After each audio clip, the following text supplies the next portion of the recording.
Hi, for those of you who are not aware, I'm about to attempt a general evaluation, but a general evaluation that majority of the audience will know. Many of you have witnessed the most recent 2024 Oscars presentation, the Academy Awards of 2024. Now, my job in this is not to discuss the awards winners. If you were to discuss the awards winners, my suggestion is to have a look at, for your consideration, on the Perry Nemiroff channel. I'm not going to talk about the best dressed for the ladies. I have no idea. That's not my area of expertise. And for the gentlemen, if you're going to have a look at something, maybe the Gentleman's Gazette would be something to have. I'm not going to go over who should have won or shouldn't have won. There's numerous videos in regards to that, and I'm not an expert of that either. What I'm going to concentrate on is the vibe, the presenters, and the look. I'm going to try and do this within 10 minutes, but considering that this was almost a 3-hour meeting, where a Toastmasters meeting is approximately, what is it? 1 hour and 45 minutes. This will be really pushing it. So let's start the timer. So to start with, the presentation started late. It's very important to start on time. However, sometimes things are outside of your control. In this circumstances, it was unfortunately the protests. I'm not going to make an opinion on the protests. That's for other people in other formats to do so. But you need to have an audience in order to have a meeting. So that's how they were late. The opening clip seems to have been cut down a little bit, but it was a nice little introduction to each one of the movies and then into the host of the evening. There were really two hosts of the evening, one, of course, being the in-person host, being Jimmy Kimmel, and secondly, being the host, being the voiceover host, Mr. Greer. I've forgotten his first two names, but it's three names altogether. I think it's David Allen Greer. Correct me if I'm wrong in the comments. An opening monologue, and yes, I do. I quite like the musical montage, but a musical montage for a host isn't necessarily a good thing, because then that takes the emphasis off the winners, off the presenters, and onto the host of the evening. If you've forgotten about the host of the evening, then in a way, the host has done pretty good, because it's about celebrating those who are to be celebrated. You're not celebrating the host. So as much as I loved Hugh Jackman's musical montage a few years back, I think it was the right decision not to go down that track. So that's a good thing. What wasn't a great thing was the jokes. A couple of the jokes, not all of them. Some of them hit, some of them missed. You're going to have some misses, but I think it's important to respect the audience. There was particularly one joke for Robert Downey Jr., which many are discussing. And I don't think it's the joke itself. I think it's ignoring the fact that Robert Downey was saying, okay, it's a little bit on the nose. It's time to wrap it up. Eventually, he did wrap it up and move on to the next thing. But I don't think it was because of Robert Downey Jr. I think it was because time was getting short. But that's just my opinion from what I saw. There were other jokes that weren't particularly great. Emma Stone, Charlize Theron, with those jokes, they didn't quite land correctly, but there were other jokes that landed as well. And then we moved on to something that was quite touching, and it was about celebrating the community. the communities such as the backstage people who stood uh, shoulder to shoulder with those going through the strikes and the picket lines at that particular time. The stunt crews, the orchestra, and uh, and next year's casting award. So it's about celebrating not the individual but the wider community. So I think that was a really beautiful thing to see. Another thing talking about a benefit of not having the musical montage at the start, that meant that they were able to put more emphasis on the musical numbers. I'm going to go a little bit off track here. I do hear people talking about how this song should have won over that particular song, but the definition of best original song is how well does that song fit in to that particular movie? How well does it fit for that particular scene? And not only is that really a song, but it's also a director, it's also the writing, it's also the editing. So it's a really complementary package all put together. But where the Ken thing just blew everybody's mind on stage, and it really did. It was absolutely spectacular, paying homage to why gentlemen prefer blondes, the Marilyn Monroe movie, starring Vericle. But whilst that particular song matched that particular Academy Awards, in the movie, I feel it took people out of the audience, out of the movie, where in this circumstance, in the Academy Awards, it was just right for it. Where you have a look at the Billie Eilish song, and it was the perfect song for the perfect time in the perfect area of that particular movie. Where at the Academy Awards, it was just nice and sweet. So that's my opinion within that particular sphere. But that's where I think it was a compliment, because each of those songs had a different personality, and those personalities were reflected within the Academy Awards. So by not having the musical montage, they put the efforts into the songs, celebrating people who were actually putting them together. Talking about musical numbers, the in memoriam scene. I feel as though that was a very good in memoriam scene, but the reason why I think it was good was that it was for the audience that was there in present.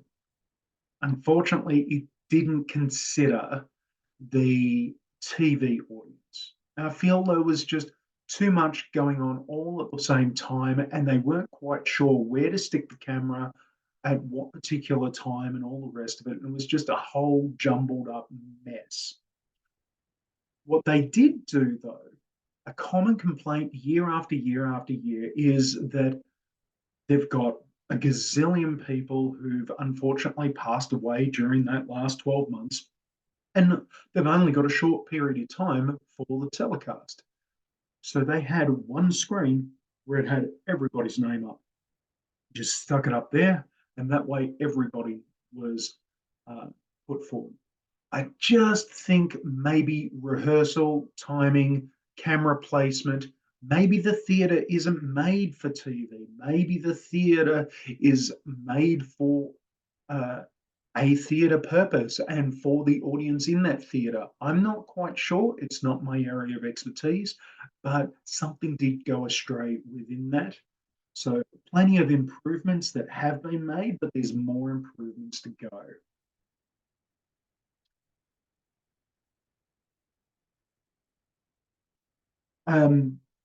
When talking about bringing people out and lots of things to have a look at, we're talking about the acting presenters.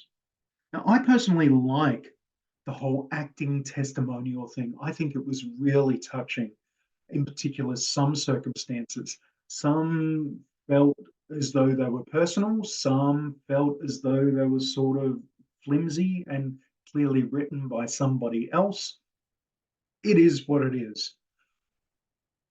But people do say that they miss the clips of them actually doing their work, and you can do one without the other. Well, I'm going to be greedy here and I'm going to propose something to you, the audience, and the Academy as well. Let's combine everything.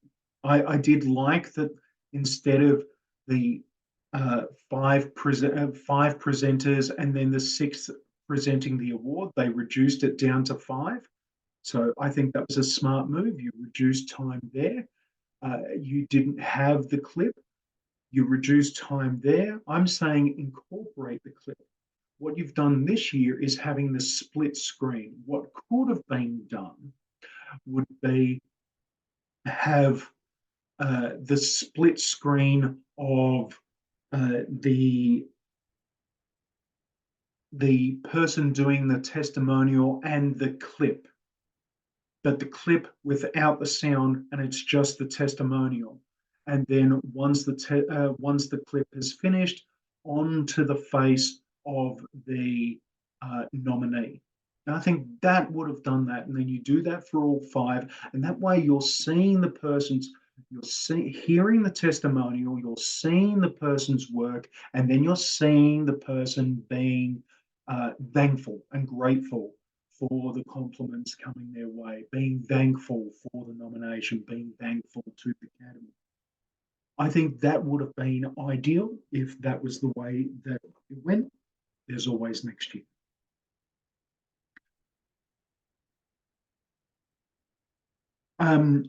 In the lead up towards the end, I think there was a great comment. Emma Stone won her award, and then Jimmy Kimmel comes in and referenced the La La Land Moonlight debacle from a few years ago. I think that was a nice little.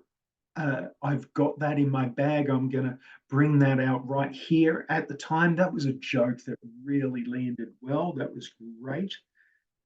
And then we came into the next period of time, and clearly, with a host, sometimes you got to make things shorter, sometimes you got to prolong things. And this is an area where towards the end of the evening, even though you don't want to prolong things, clearly the presenter is not ready. So therefore, we had Jimmy Kimmel coming out, and he spoke about how there was a review, and that was an interesting review. And I'm doing a review at the moment. However, I'm not going to go down the political line. But it was a great filler. If he didn't need to fill, he wouldn't have said anything. Or at least I feel that's the case. And then he needed some extra filler because that didn't take up enough time. So then he comes along and he says, well, everybody's spoken so far. If you haven't had an opportunity to speak, please come up to the stage now. We can do. And then he gets told in the earpiece, okay, we're ready to go. Please make welcome, blah, blah, blah. And that worked extremely well from a host's perspective. Well done to Jimmy Kimmel on that. Clearly, the final award was clunky. It doesn't matter who you are, what you saw that it was clunky. From what I understand, the producers had one idea of presenting this. Al Pacino, who's been around for 50 or so years, has another way of thinking how this is going to be awarded. And it ended up being nobody's satisfactory kind of thing for a presentation. And keeping in mind the whole Moonlight / La La Land debacle back then, pretty sure people were on edge thinking, oh no, we haven't got another muck up from one of our finest actors of all time. So it was a little clunky. So with that, maybe some extra rehearsal, making sure that people are all on the same page, not just winging it as you go, because it's it's live. There is no winging it. You got to be prepared.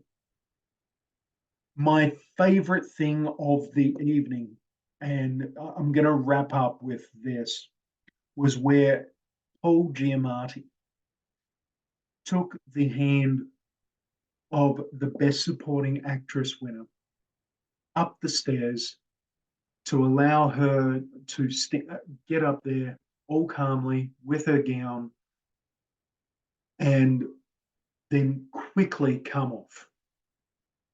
He was fully immersed in that lady's success, did not care about his own success, was greatly joyed by her successes. So I feel as though that was a very gentlemanly thing to do, and I felt as though that was a great example of the community supporting their own community. I think that was overall, there were some wins, there were some losses, there's some areas for improvement, but overall, it was areas of surprise. I have overlooked the. Oh, sorry, one more thing, just to wrap it, just to bring in one more thing. You can't ignore the John Cena joke for the best costume. It seems to be always the way that, and whilst it was a very good joke and it was carefully placed, I'm not so sure that they looked into the history of that particular circumstance. Please do so in your own time.